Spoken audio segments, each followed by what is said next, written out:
વિદ્યાર્થી મિત્રો, છેલ્લે આપણે રસાયણ વિજ્ઞાનની પાયાની સંકલ્પના એના વિશેનું જે માહિતી છે એમાં આપણે પ્રસ્તાવના વિશે થોડી સામાન્ય વાતો કરી હતી. ત્યારબાદ આજે આપણે રસાયણ વિજ્ઞાનની અગત્યતા એના વિશે વાત કરવાની છે કે રસાયણ વિજ્ઞાનનો અભ્યાસ શા માટે આપણો કરવો જોઈએ અને આપણા રોજિંદા જીવનમાં તથા માનવ સૃષ્ટિને રસાયણ વિજ્ઞાન કઈ કઈ રીતે ઉપયોગી છે, કેવી કેવી બાબતો સાથે સંકળાયેલું છે, તો એના વિશેની વાત છે એ આપણે આજના આ વિડીયોમાં કરવાના છીએ મિત્રો. તો આજનો ટોપિક છે રસાયણ વિજ્ઞાનની અગત્યતા.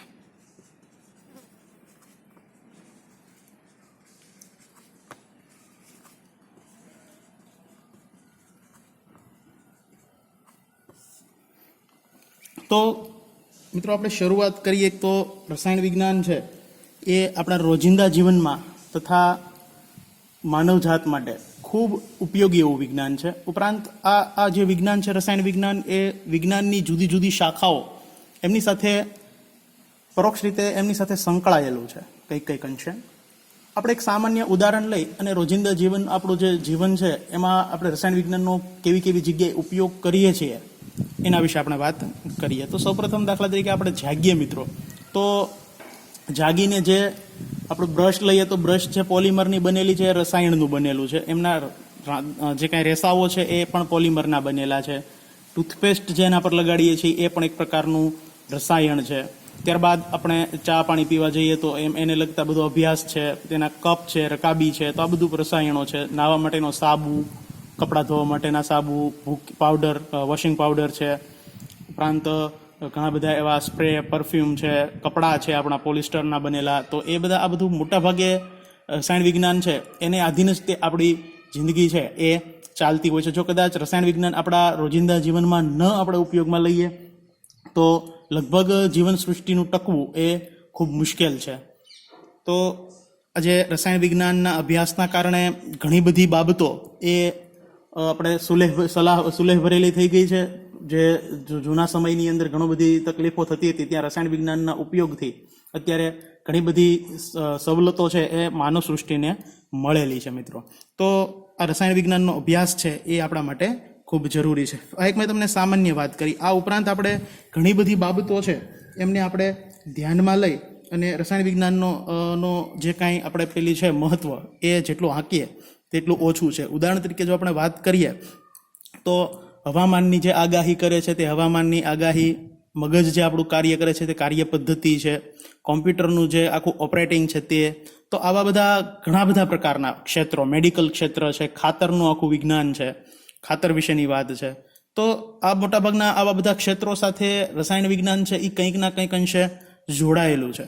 તો એ આ ક્ષેત્રોમાં પણ એ ખૂબ ઉપયોગી છે. ઉપરાંત ઘણા બધા એવા ઉપયોગો આપણે એના જોઈએ તો ખાતર છે તો મોટાભાગનું ખાતર યુરિયા ખાતર છે એ પણ રસાયણ છે. ઉપરાંત કેટલાક નાઇટ્રોજન યુક્ત ખાતર, ફોસ્ફરસ યુક્ત ખાતર, પોટેશિયમ યુક્ત ખાતર કે જેને આપણે પોટાશ કહીએ, તો આ બધા ખાતરો છે એ પણ રસાયણ વિજ્ઞાનથી જ તે એના સિદ્ધાંતોનો ઉપયોગ કરીને તૈયાર થયેલા છે. ઉપરાંત ઘણા બધા એસિડ છે, બેઝ છે, ક્ષાર છે, અલગ અલગ પ્રકારના મીઠું વગેરે જેવા, રંગક કહેતા કલર છે તે દિવાલ ધોળવામાં આપણે વાપરીએ છીએ. પોલિમર છે બધા અલગ અલગ પ્રકારના, જેમ કે આ પેન છે એક પ્રકારનું પોલિમર છે, આ જે બુક, આ જે પેડ જેની પર લખીએ તે બેકેલેટ નામનું પોલિમર છે, આ ચશ્માની જો હું વાત કરું તો એમનું ફાઈબર એ પણ આખું પોલિમરનું જ છે. તો આ બધું પોલિમર છે એ પણ રસાયણ વિજ્ઞાનથી જ તૈયાર થાય છે. ઉપરાંત ઔષધો, અલગ અલગ પ્રકારની બધી દવાઓ, એલોપેથીથી આપણને ડૉક્ટર તાવ આવતો હોય, માથું દુખતું હોય અથવા તો કોઈ પણ પ્રકારનો દુખાવો હોય તો આપણને ડૉક્ટર ઔષધ આપે છે, દવા આપે છે અને દવાથી આપણને દુખાવો દૂર થતો હોય છે મિત્રો. તો આ અલગ અલગ પ્રકારની દવાઓ છે એ પણ રસાયણ વિજ્ઞાનથી ના જુદા જુદા જે કાંઈ સિદ્ધાંતો છે એનો ઉપયોગ કરીને જ તૈયાર કરવામાં આવેલી હોય છે. ઉપરાંત સાબુ છે, પ્રક્ષાલકો કહેતા આપણે ડિટર્જન્ટ પાવડર છે, પછી ધાતુ છે, મિશ્ર ધાતુ છે, તો આવા ઘણા બધા કાર્બનિક અને અકાર્બનિક સંયોજનો છે એ બધા ઉપયોગો છે એના એ આપણા રોજિંદા જીવનમાં જે કાંઈ આપણે જીવન જીવીએ છીએ એમને સરળ બનાવવામાં ખૂબ મહત્ત્વનો ફાળો આપે છે. ઉપરાંત આપણા દેશની જે રાષ્ટ્રીય અર્થવ્યવસ્થા છે એ ચલાવવામાં પણ ખૂબ અગત્યનો ફાળો આપે છે મિત્રો. તો આપણે એક સામાન્ય બાબત જે અત્યારે સમજાય એ પહેલાં લખી લઈએ, પછી આગળના ટોપિક પર આવીએ. તો હવામાનની આગાહી અથવા હવામાનની તરાહો મગજનું કાર્ય પદ્ધતિ, મેડિકલ ક્ષેત્ર, કોમ્પ્યુટરનું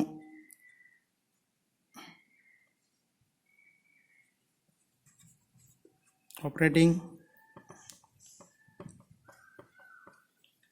વગેરે રસાયણ વિજ્ઞાનના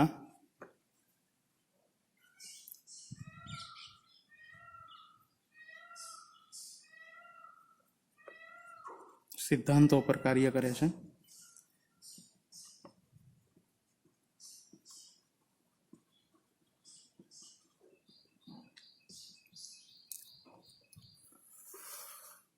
આગળ આપણે વાત કરીએ તો મેં આગળ ઘણી બધી તમને વાતો કરી કે ખાતર છે, એસિડ છે અલગ અલગ પ્રકારના, બેઝ છે અલગ અલગ પ્રકારના. ઉદાહરણ તરીકે આપણે ખાતરના ઉદાહરણ મેં તમને આપ્યા હમણાં કે પોટાશ ખાતર, યુરિયા ખાતર, નાઇટ્રોજનયુક્ત ખાતર, ફોસ્ફરસયુક્ત ખાતર. તો આ બધા ખાતર છે. એસિડ, રોજિંદા જીવનમાં પણ આપણે ઘણા બધા એસિડનો ઉપયોગ કરતા હોઈએ. વિનેગર છે, બાથરૂમ સાફ કરવા માટેનું જે એસિડ છે એ એસિડ આપણે વાપરતા હોઈએ. લીંબુ પણ એક પ્રકારનું, લીંબુમાં પણ એસિડ રહેલો છે, ટમેટામાં પણ એસિડ રહેલો છે. તો આ બધા એસિડ, બેઝ, સાબુનું જે આપણે જે કંઈ સાબુ વાપરીએ છીએ તે બધા બેઝિક પદાર્થો છે. ઉપરાંત આપણે ભજીયા બનાવવા માટે અને આથો લાવવા માટે વપરાતો એવો સોડિયમ બાયકાર્બોનેટ કે જેને આપણે ખાવાનો સોડાખાર કહીએ તે પણ બેઝ છે, તો એ પણ એને આધારિત છે. ત્યારબાદ ક્ષાર, મીઠું કે જ્યાં આપણે ક્ષાર જે રોજિંદા જીવનમાં જમવા માટે ઉપયોગ કરીએ છીએ. રંગક કહેતા અલગ અલગ પ્રકારના કલર બધા રંગવા માટેના, બરાબર, આપણે દિવાલ ધોળ રંગવા માટે વાપરતા હોઈએ છીએ. ઉપરાંત અલગ અલગ ઘણી બધી જગ્યાએ રંગ વાપરતા હોઈએ છીએ, તો એ બધા રંગ. ત્યારબાદ પોલિમર. પોલિમર વિશેની સામાન્ય માહિતી છે તમે ધોરણ 10ની અંદર એક સામાન્ય નાની એવું શીખી ગયા છો. ઉપરાંત આપણે ધોરણ 12ની અંદર પણ પોલિમરનો આખો એક ચેપ્ટર આવશે, તેની અંદર આપણે વિસ્તૃતતાની માહિતી મેળવશું. તો પોલિમર, તો આ પેન છે એ પણ પોલિમર છે. આ જે એની પર આપણે લખીએ છીએ તે પોલિમર છે. ઝબલા છે જે આપણે પોલિવિનાઇલ ક્લોરાઇડ છે, પીવીસીની પાઇપો જેને કહીએ એ છે. ઝબલા છે પોલિઇથિનના બનેલા છે, તો એ બધા પોલિમર છે. ત્યારબાદ ઔષધો એટલે કે દવાઓ બધી અલગ અલગ પ્રકારની, એ પણ કેમિકલ છે, બધું રસાયણ છે. સાબુ, પ્રક્ષાલક, ત્યારબાદ ધાતુ, અધાતુ, મિશ્ર ધાતુ જેવા રસાયણો માનવ જીવનમાં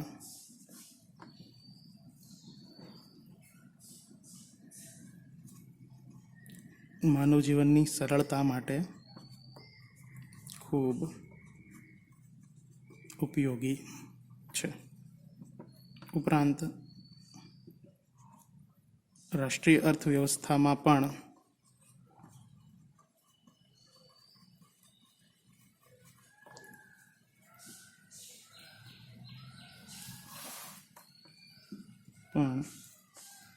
મહત્વનો ફાળો આપે છે.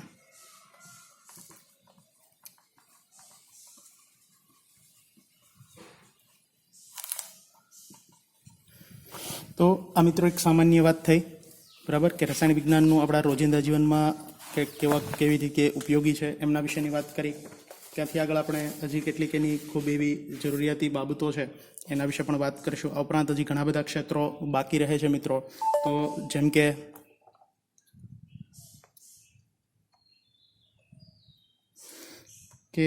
ખોરાક,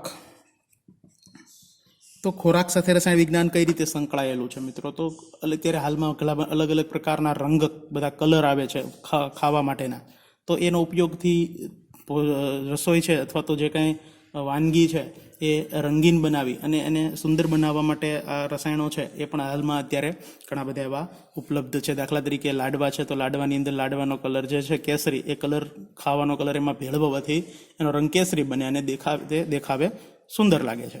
તો ઉપરાંત ઘણા બધા બીજા એવા પદાર્થો જેવા કે સોડિયમ બેન્ઝોએટ કે જે ખાવાનું પદાર્થ છે એમને લાંબો સમય સુધી બગડતું અટકાવે છે. તો એવા પદાર્થો પણ જે એન્ટીઓક્સિડન્ટ તરીકે બધા પદાર્થો વર્તે છે, તો એ પદાર્થોનો ઉપયોગ છે એ પણ રસાયણ વિજ્ઞાનના કારણે શક્ય બન્યો છે.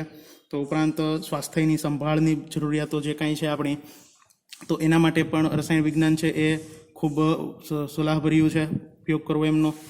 તો ખાતર છે, ત્યારબાદ ઘણી બધી એવી દવાઓ છે, કીટનાશકો છે, તો એમનો ઉપયોગ પણ ખૂબ અત્યારે વધ્યો છે, જેના કારણે રસાયણ વિજ્ઞાન ખૂબ આગળ વધ્યું છે. તો એના વિશે વાત કરીએ તો ખોરાક, ઉપરાંત સ્વાસ્થ્ય સંભાળ,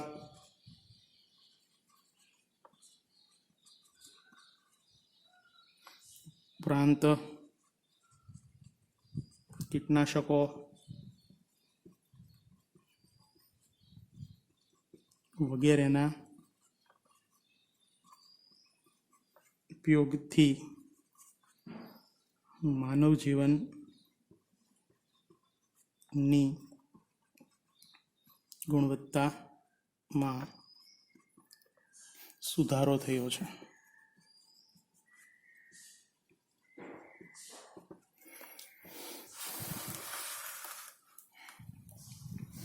તો આ કેટલીક સામાન્ય વાત કરી. ત્યારબાદ જે આગળ જોઈએ આપણે, તો ઘણી બધી દવાઓ જેવી કે સિસ્પ્લેટિન, ખૂબ નામ મિત્રો યાદ રાખજો, સિસ્પ્લેટિન અને ટેક્સોલ, જે કેન્સરની સારવાર માટે વપરાય છે.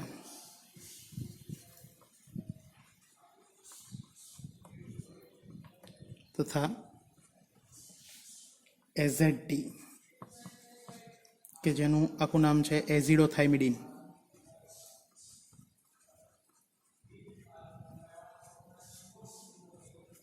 કે જે છે એઇડ્સના દર્દીને ઉપચારમાં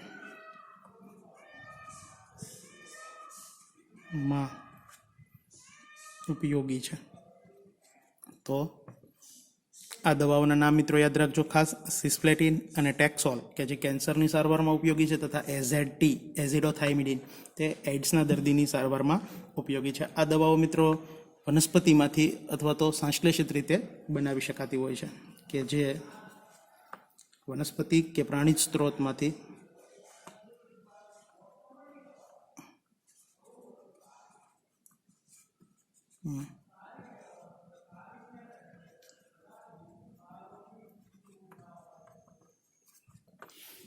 અથવા સંશ્લેષિત પદ્ધતિથી બનાવી શકાય છે.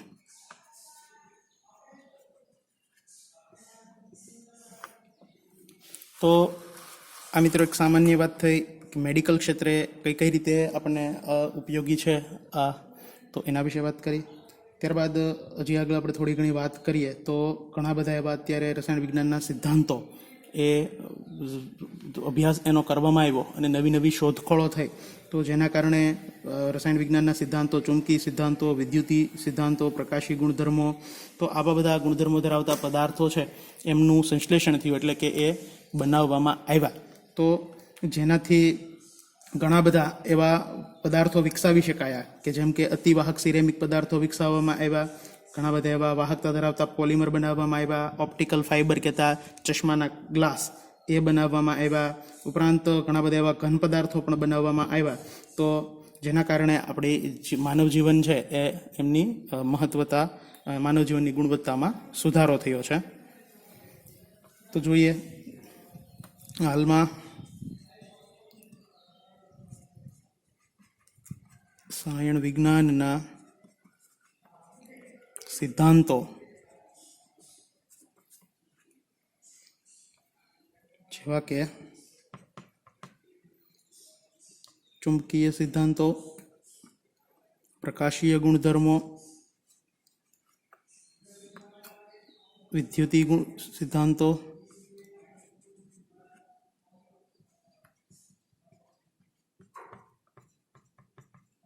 વગેરેનું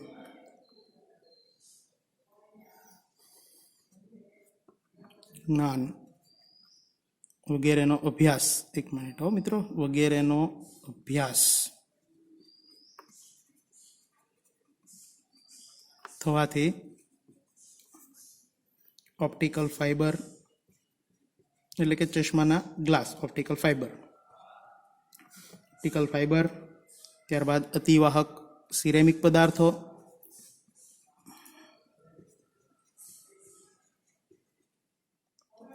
ઉપરાંત વાહક પોલિમર વગેરે ની બનાવટ શક્ય બની છે.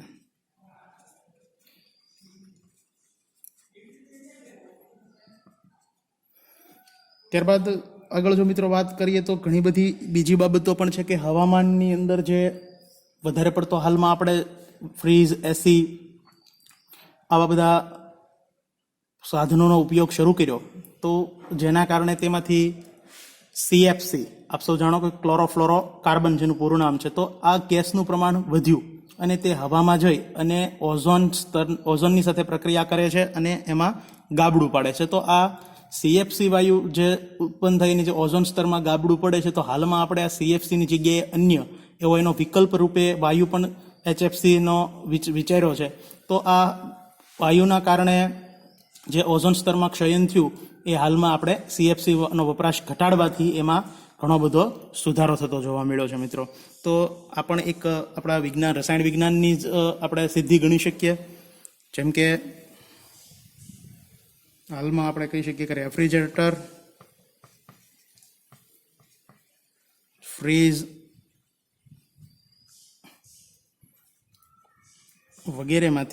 વગેરે સાધનોમાંથી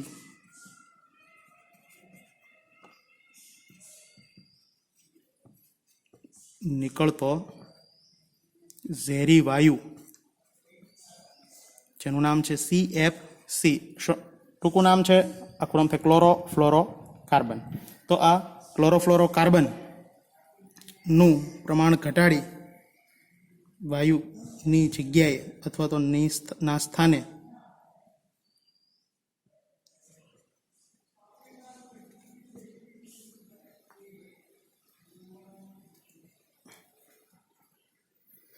સલામત વિકલ્પ મિત્રો આપણે ગોત્યો છે. CFCના સ્થાને સલામત વિકલ્પ રૂપે HFC તથા બીજા અન્ય વાયુનો ઉપયોગથી ઓઝોન ક્ષયનનો સલામત વિકલ્પ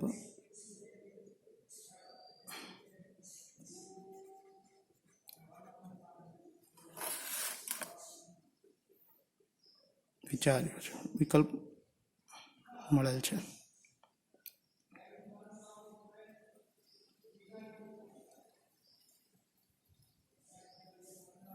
આમ તો આગળ કહીએ તો ઓઝોનના ક્ષયનને રોકી શકાયું છે.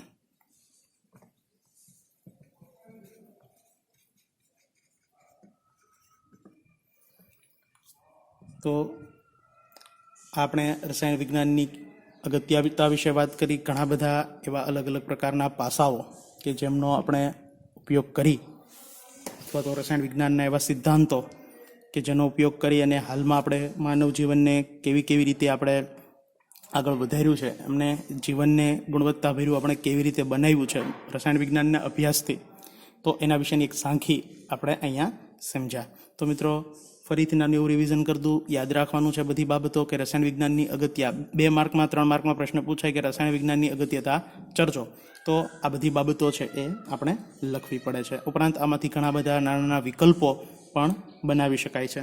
તો કેટલીક સામાન્ય બાબત છે આપણે નોંધી, તો એના વિશેની વાત કરી. ઉપરાંત હજી હાલમાં પણ આપણે રસાયણ વિજ્ઞાનને આગળ વધારવાનું છે મિત્રો. ઘણા બધા એવા હજી અણઉકેલાયેલા પ્રશ્નો છે કે જે આપણે આગળ ભવિષ્યમાં પણ ખૂબ ખતરારૂપ સાબિત થાય એમ છે, તો એમને રસાયણ વિજ્ઞાનની મદદથી આપણે એમને સોલ્વ કરવાના છે. તો જેમ કે અત્યારે હાલમાં આપણે જાણીએ છીએ કે ગ્રીન હાઉસ વાયુઓ, કાર્બન ડાયોક્સાઇડ છે, મિથેન વાયુઓ છે, બરાબર, જેને આપણે ગ્રીન હાઉસ વાયુઓ તરીકે ઓળખીએ છીએ.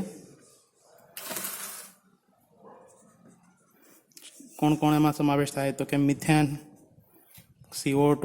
તો આવા મિથેન, કાર્બન ડાયોક્સાઇડ આવા જે વાયુઓ છે તો જે વાતાવરણમાં વૈશ્વિક તાપમાનમાં વધારો કરે છે, તો જેના કારણે ખૂબ તાપમાન વધે અને વૈશ્વિક તાપમાન વધારો જેને આપણે ગ્લોબલ વોર્મિંગ કહીએ અથવા તો ગ્રીન હાઉસ અસર જેને કહીએ, તો આ સમસ્યાનો પણ ઉકેલ એ આપણે હજી લાવવાનો બાકી છે મિત્રો. તો હાલમાં આપણે એવા ઘણા બધા એવા રસાયણ વિજ્ઞાનના સિદ્ધાંતો આપણે નવા પણ વિકસાવવાના છે કે જેના ઉપયોગથી આપણે આવનારી આ જે કાંઈ મુશ્કેલીઓ છે એમનો સામનો કરી શકીએ. તો આ આપણે વાત કરી કે રસાયણ વિજ્ઞાનનો અભ્યાસ શા માટે જરૂરી છે, આપણે શા માટે રસાયણ વિજ્ઞાનનો અભ્યાસ કરવો. તો જૂની જે આપણી જે કાંઈ રહેણીકહેણી હતી એ અને હાલની રહેણીકહેણીને જો મિત્રો આપણે સરખાવીએ તો મોટાભાગના ક્ષેત્રો છે એમાં અત્યારે સુધારો આવ્યો છે, તો જેનું કારણ છે આ રસાયણ વિજ્ઞાન. તો એની અગત્યતા વિશે આપણે વાત કરી તો ખૂબ અગત્યનું છે, દરેકે આપણે યાદ રાખવાનું છે. તો અહીંથી આપણે આ ચેપ્ટરની શરૂઆત છે એ હવે કરવાની છે. તો આગળથી આપણું મૂળ ચેપ્ટર કે જેની શરૂઆત આગળથી થાય છે, અત્યાર સુધી આપણે જે રસાયણ વિજ્ઞાનની અગત્યતા ચર્ચી એ માત્ર એટલા માટે હતું કે આપણે શા માટે રસાયણ વિજ્ઞાનનો અભ્યાસ કરવો, તો એના વિશેની વાત હતી. તો ખાસ દવાઓના નામ હતા, અમુક ઘણા બધા બાબતો હતી, તો એમાંથી નાના નાના પ્રશ્નો પૂછી શકાય. મેં આગળ વાત ફરીથી એ જ વાત રિવિઝન કરું છું, તો એ વ્યવસ્થિત રીતે સમજો. તો આ અગત્યતા વિશે વાત કરી. હવે આપણે દ્રવ્ય વિશે વાત કરવાની છે મિત્રો, કે દ્રવ્ય કોની કહેવાય, દ્રવ્યનો શું ઉપયોગ છે, દ્રવ્યનું વર્ગીકરણ કઈ રીતે કરી શકાય છે. તો અહીંથી મૂળ ચેપ્ટર છે એની શરૂઆત અહીંથી આપણે આગળ કરવાની છે મિત્રો. તો આજના લેક્ચરની અંદર આપણે આટલું સમજ્યા. દરેકે આ જે કાંઈ રસાયણ વિજ્ઞાનની અગત્યતા છે એ હોમવર્કમાં લખી 2 વાર લખી અને એના ફોટા પાડી અને મને વોટ્સએપ દ્વારા મોકલવાનું છે મિત્રો દરેકે. તો એ હોમવર્ક છે એ દરેકે ખાસ યાદ રાખવાનું છે મિત્રો. હું અહીંયા તમને લખી આપું છું હોમવર્ક આજનું, કે આજનું હોમવર્ક થશે રસાયણ વિજ્ઞાનની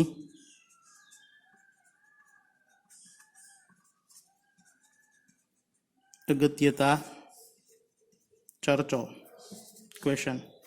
તો આ પ્રશ્નનો જવાબ દરેકે 2 વાર લખી, ખાસ દવાઓના નામ છે, અમુક હાલમાં જે પેલા છે એ બધા છે એ તમારે મને લખીને મોકલવાનું છે. આ જે રીતના હું લખીને મેં તમને સમજાવ્યું એમ લખીને મોકલો તો પણ વાંધો નથી. ટેક્સ્ટ બુકમાં આપેલું છે એ પ્રમાણે આખું લખો તો પણ વાંધો નથી. નાના નાના ટોપિક આ રીતના મેં પાડ્યા એવી રીતના ટોપિક પાડીને લખીને મોકલો તો પણ વાંધો નથી. કોઈ મટીરિયલમાંથી હોય તો લખીને મોકલો તો પણ કંઈ વાંધો છે નહીં. જે ન સમજાયું હોય તે મને ટેક્સ્ટ મેસેજ કરો અથવા તો ફોન કરી અને પૂછવું કે આ બાબત છે આ સમજાયું નથી અથવા તો આ શબ્દ છે એ સમજાયો નથી, તો હું તમને એમાં ચોક્કસ એનો જવાબ છે તમને આપીશ. તો હાલના લેક્ચરમાં આટલું, અને દરેકે હોમવર્ક મને 2 વાર લખીને પહોંચતું કરવાનું છે.